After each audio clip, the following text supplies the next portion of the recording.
Ang ilan nating mga sundalo, ititigil muna ang giyera, ang aatupagin, ang laban kontra kamangmangan. Ibababa muna ang kanilang mga baril para mamigay ng gamit pang-eskwela. Ang libo-libong mga sapatos na ginagawa sa pabrikang ito, isinisilid sa libo-libo ring mga kahon na siyang dinadala sa mga department store. Size 5 brown bags. Sa oras na mabili at gamitin na ang mga sapatos, ang shoe boxes kadalasang nawawalan na ng silbi. Ngunit sa mga patapong kahong ito, may pwedeng sumibol na pag-asa.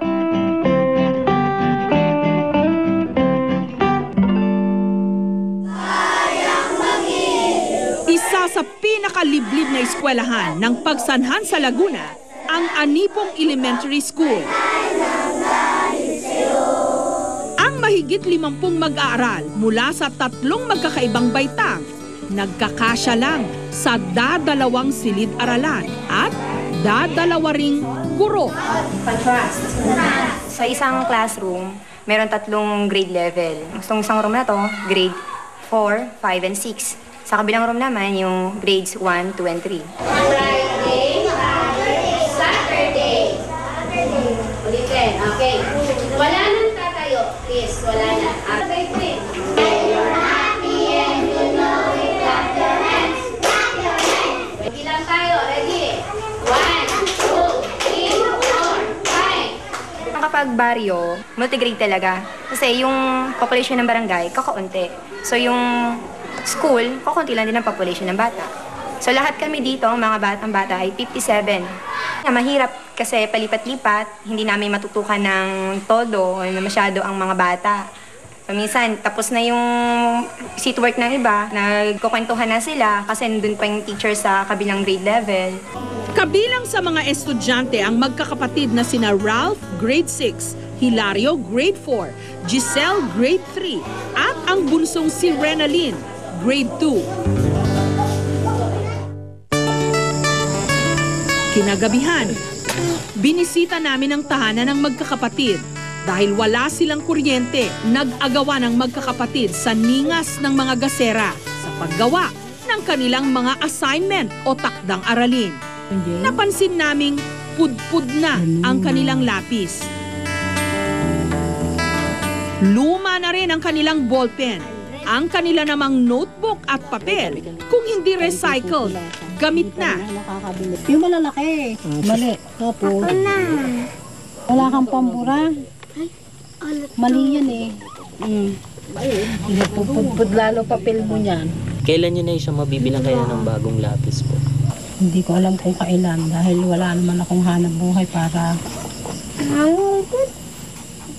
makabili ng sapat na pangangailangan nila. Yung gamit mong ballpen ngayon, ano yan? Pentel pen. Pwede ba yan sa school nyo? Ano? Lang po. Saan naman ang galing yung ano na yan, pentel pen? Sa basurahan po. Ang tsinelas at sapatos ng magkakapatid, tila gusto ng graduate. Inabot siya ng ulan, maiiwanan na rin ang swela. Tapos eto naman, sa isa kong babae sa grade 3, napulot ko sa sa basurahan. Paano na yung isa niyo pong anak na lalaki? Ayun nga, problema ko pa. Wala isusuot bukas, ihihiram ko na lang muna doon sa pinsan. Siyempre, napakasakit sa isang magulang na pangangailangan ng anak hindi mo maibigay. Wala naman ako magagawa. Lagi ko na lang pinapaliwanag sa kanila, yaan mo, pag nakaluwag tayo, bibili rin tayo. Mag-aral kayong mabuti para makabili kayo ng gusto nyo. Yun lagi pinapaliwanag ko sa kanila dahil ako wala akong kakayanan. Nalaman din namin kay Aling Erlina na dahil sa kahirapan, ipinagkatiwala muna niya sa kanyang ibang mga kapatid ang 6 pa niyang anak. Katulad nung nakagraduate yung isa, yung gumraduate din dito sa Anibong nito lang, March, pinadala ko dun sa lola niya. Kasi gusto kong makapag-aral sila. Dahil hiwalay na sa asawa, mag-isang itinataguyod ni Aling Erlina sa paglalaba ang kanyang mga anak. Kaya hindi raw niya prioridad na bilhan sila ng mga bagong school supply. O, pasok na kayo ha. O, eto o baon mo. Kay kuya naman pong dos. Ikaw, Kinabukasan, maagang pumasok sa eskwela ang magkakapatid. Dala ang kani-kanilang plastic bag. ang bag mo. Una na kayong tatlo, si Hilario, wala pang tsinelas, ihihingi ko. Lakad na. Wag na yan na muna ibag mo. Pero si Giselle, nagmamaktol.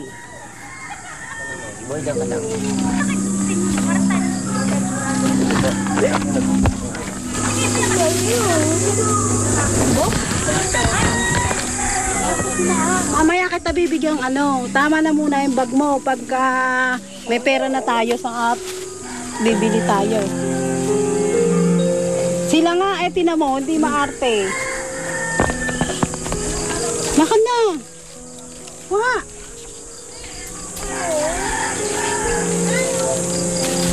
Pasok na. Mamaya bibigyan kitang baon, uwi ka mamaya ng tanghali.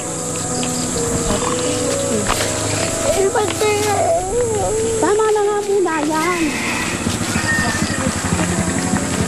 Dahil pursigidong pumasok si Hilario, ipinanghiram muna siya ni Aling Erlina ng tsinelas sa kapitbahay. Noemi, may tsinelas ka? Wala kasing tsinelas si Hilario, papasok. O, eto. Tingnan nyo kung kakasya. O, sukatin mo.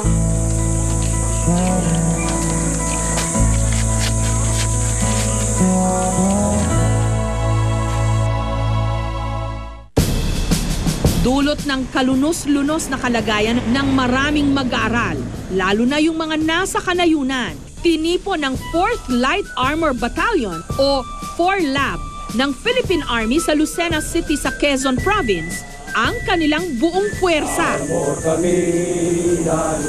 para sa isang kakaibang laban. Pero hindi bala at baril ang kanilang gagamiting sandata, kundi Harap sa likod. Hop! mga kahon ng sapatos na pupunuin nila ng iba't ibang gamit sa eskwela. Ito ang Project Shoebox. Yung shoebox, kaya nito i-transport sa malalayong lugar kahit na sira-sirang kalsada, sigurado kami makakarating na in good shape yung ating mga supplies. Pinapakita nito na sa mga individual donors, kapag sila'y nagbibigay ng shoebox, parang isineshare din nila yung kanilang achievement. Nitong Pebrero lang nagsimula ang Project Shoebox ng 4LAB.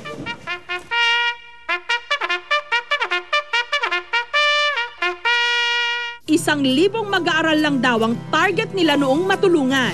Pero dahil bumuhos daw sa kanila ang suporta, mahigit 10,000 mag-aaral na ang natulungan nila sa iba't ibang mga probinsya. Base na rin sa recommendation ng DepEd at saka ng mga infantry battalions na nasa area, ay itinugma namin at inalam namin kung sino-sino talaga yung mga nangangailangang school. Isa sa mga sumusuporta sa Project Shoebox, si Teresita. Pag naisip mo na magkakaroon siya ng mas magandang halaga doon sa pupuntahan niya, ibibigay mo siya. Yun ang naisip ko talaga noon. Kaya hindi ako nagdalawang isip. Nangangalap din siya ng mga kahon ng sapatos sa kanyang mga kaibigan at kaopisina. Katunayan, mahigit 250 shoeboxes na raw ang kanyang naibahagi. Bawat kahon, sinasamahan ni Teresita ng maikling sulat. Para sa mga batang makakatanggap ng mga shoebox na hinanda namin, sana ay matulungan kayo ng mga munting handog namin sa inyo. Mahal namin kayo at inaalala namin na kayo ay makapag-aral ng mabuti sa taong ito. Maging ang ilan nating mga kapuso, nakiisa sa Project Shoebox. Alagaan niyo po ang magagamit na binigay po namin sa inyo dahil kayo lang po ang nakakaaral. Iba't pong bata ay hindi po nakakaaral, kaya pagbutihin niyo po ang inyong pag-aaral para maging matalino po kayo, makatulong po kayo sa buong pamilya. Sana pagbutihin niyo yung pag-aaral niyo, huwag po kayong magsistop. Sana magiging maganda po ang pag-aaral niyo at ang buhay niyo. So now that you have supplies, sana kahit paano makatulong to sa inyo. Pagbutihin nyo yung pag-aaral nyo kasi ito lang yung paraan para makapagtrabaho kayo in the future at magkaroon kayo ng magandang buhay. Notebooks kasi ang notebooks po, isa yun sa mga pinaka-needed na school supply. Kasi kailangan mo talagang mag-take down ng notes. Lagi kayo mag-aral mabuti dahil naghihirap yung parents nyo, yung family nyo para mapag-aral kayo. So wag na wag niyo silang bibigoin. Kasama na rin siyempre ang inyong abang lingkod. At ito naman po ang kaunting maiaambag ko sa shoebox project. Mga gamit pang eskwela sa mga bata. Ito, may crayons.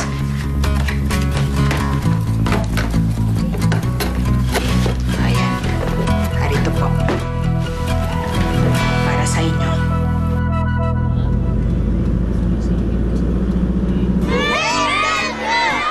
Magandang hapon sa inyong lahat. Ngayon pong hapon kami po ay natutuwa dahil nandito po ngayon ang 4th Light Armor Battalion. Galing po kami sa Camp Nacar, Lucena City.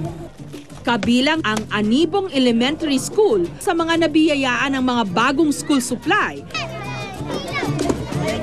1, 2, 3! Ang magkakapatid na sina Ralph, Hilario, Giselle at Renalyn. Wala silang pagsigla ng tuwa sa natanggap na regalo.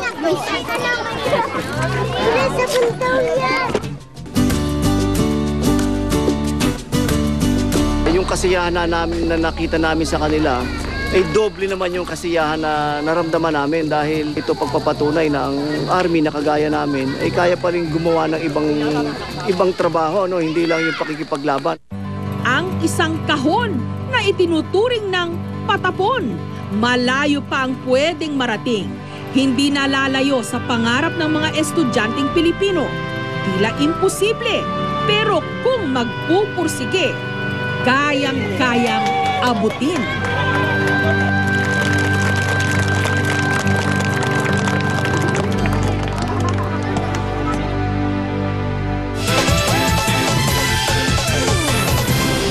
Susunod, mga pambihirang halaman na agaw atensyon ang mga bulaklak at bunga.